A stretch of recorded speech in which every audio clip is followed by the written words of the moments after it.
Hello बच्चों, let's read the question. Heating of ammonium dichromate produces option A NH3 Cr2O3 and H2O, option B N2Cr2O3 Cr2O3 and H2O, option C NOCrO3 and H2O and option D N2OCrO3 and H2O. So question में क्या बोला है कि जब हम ammonium dichromate को heat करते हैं तो हमें क्या क्या प्रोडक्ट मिलता है। सबसे पहले देखते हैं कि अमोनियम डाइक्रोमेट का फॉर्मूला क्या होता है। तो ये होता है हमारा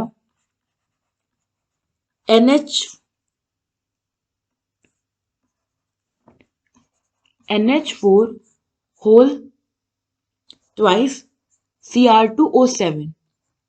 ये हो गया हमारा अमोनियम डाइक्रोमेट और ये ऑरेंज कलर का सॉलिड होता है, ऑरेंज सॉलिड।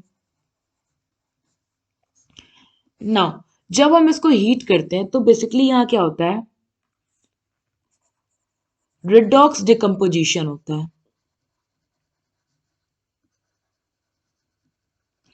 अब रिडॉक्स डिकम्पोजिशन का क्या मतलब है कि यहाँ पे डिकम्पोज हो रहा है, यानी कि पहले तो क्या हो रहा है, ये जो हमारा ये बड़ा सा जो पूरा मॉलिक्यूल है ये क्या कर रहा है, छोटे मॉलिक्यूल्स में ब्रेक हो रहा है। साथ ही साथ रिडॉक्स का मतलब है कि यहाँ पे जो हमारे एलिमेंट्स हैं उनका ऑक्सीडेशन स्टेट भी चेंज हो रहा है। एक एलिमेंट हमारा क्या हो रहा है, ऑक्सीडाइज हो रहा है, तो दूसरा हमारा एलिमेंट जो है वो रिड्यूस हो रहा है। सो आफ्टर द डिकम्पोजिशन जो हमें प्रोडक्ट मिलता है वो है हमारा Cr2O3 plus N2 plus H2। यहाँ हम कर दे 4 तो ये हो गया हमारा इक्वेशन बैलेंस। एंड ये जो Cr2O3 है ये हमारा क्या है, ग्रीन सॉलिड।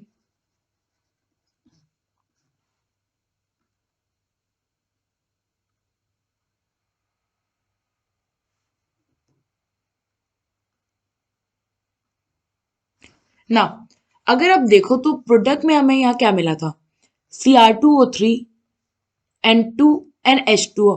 अगर हम क्या करें, अपने जो एलिमेंट्स है इनको ऑक्सीडेशन स्टेट देके, तो सबसे पहले हम Cr2O3 को देखते हैं।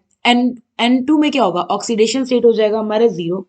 Cr2O3 में अगर आप देखें तो हमने कंसीडर किया कि ईच क्रोमियम पे हमारा ऑक्सीडेशन स्टेट है x एंड ईच ऑक्सीजन पे हमारा जो ऑक्सीडेशन स्टेट है वो होता है हमारा -2।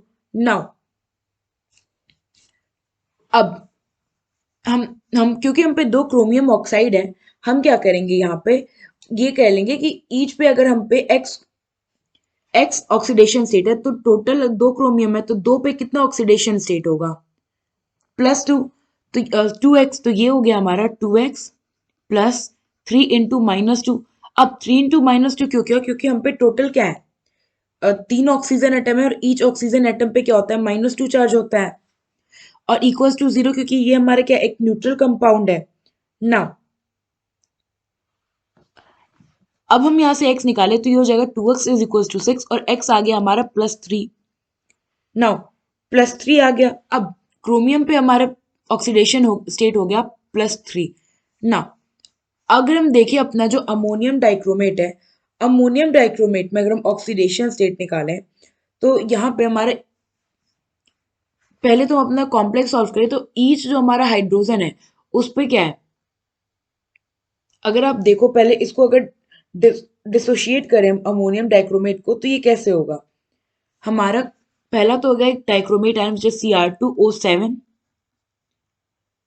Cr2O7 ये हो गया अपना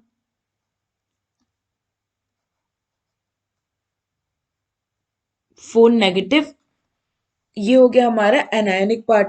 नाउ अब हम क्या करेंगे, इसमें जो हमारा क्रोमियम है उसका ऑक्सीडेशन स्टेट लिखेंगे। तो ऑक्सीडेशन स्टेट कैसे होगा, हमने कंसीडर किया कि जो ईच हमारा क्रोमियम है उस पे क्या है, इस पे हमारा एक्स ऑक्सीडेशन स्टेट है तो 2 पे कितना हो जाएगा 2x प्लस ईच ऑक्सीजन पे -2 चार्ज होता है तो 7 पे हो गया 7 इंटू -2 इज इक्वल्स टू -4। तो ये हो गया 2x -14 इक्वल्स टू -4। 2x हमारा हो गया 10 और x हो गया हमारा +5। क्रोमियम हो गया हमारा +5 ऑक्सीडेशन स्टेट में, ईच ऑक्सीजन पे है -2 ऑक्सीडेशन स्टेट। नाउ अगर आप NH4 होल ट्वाइस को सॉल्व करो तो ईच हाइड्रोजन पे है +1 चार्ज, तो नाइट्रोजन पे कितना चार्ज होगा, -4। ना अगर आप यहाँ देखो तो हमारा क्रोमियम +5 से +3 में गया है, +5 से +3 में गया है, इट मीन्स कि इसका क्या हुआ है, ऑक्सीडेशन स्टेट डिक्रीज हुआ है। ऑक्सीडेशन स्टेट डिक्रीज होता है, इट मीन्स कि इसका क्या होगा, रिडक्शन। वेयर इज अगर आप नाइट्रोजन के केस में देखोगे तो नाइट्रोजन गया है -4 से 0 में, -4 से 0 में गया है, इट मीन्स कि इसका ऑक्सीडेशन स्टेट क्या हुआ है, इंक्रीज हुआ है। और ऑक्सीडेशन स्टेट अगर इसका इंक्रीज हुआ है, ये हमारा नाइट्रोजन केस में, तो इसका मतलब है कि इसका हो गया ऑक्सीडेशन।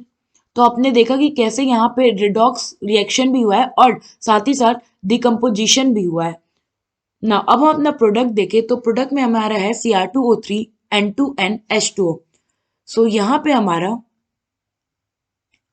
ऑप्शन ऑप्शन बी जो है, अगर आप देखो तो एग्जैक्टली हमारा सेम प्रोडक्ट है। सो ऑप्शन बी हमारा करेक्ट ऑप्शन होगा। आई होप आपको एक क्वेश्चन समझ में आया होगा। Thank you.